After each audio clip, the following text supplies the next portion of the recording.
Salam hər kəsə. Zəmanət podkastının ilk qonağı Fərhad Pərvizidir. Xoş gördük Fərhad bəy. Gəldiyiniz üçün təşəkkür edirəm. Çox sağ olun Manat bəy. Mən də şadam burada olmaqdan.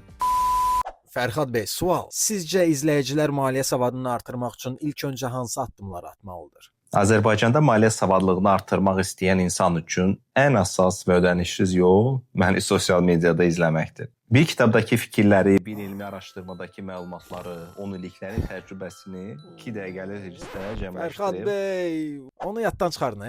Sizcə boşanmaların əsas səbəbkarları kimlərdir? Boşanmaların ən vacib səbəbi ondan ibarətdir ki, Sən gedən kimi yazacağam aya primaya nəsil şou onunla başlayacaq. Fərhad bəy, bir dənə də sual.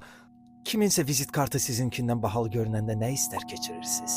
Olduqca səviyyəsiz, deqradasiya uğramış və bayağı podkastınız var. Uğurlar sizə. Mən nə dedim axı? Çox ağıllı olmaq da bir şey deyil. Nəysə, Aygülə yaz. Mən indi sənə göstərəcəm bu podkastı belə tərk edənlərlə nələr olur.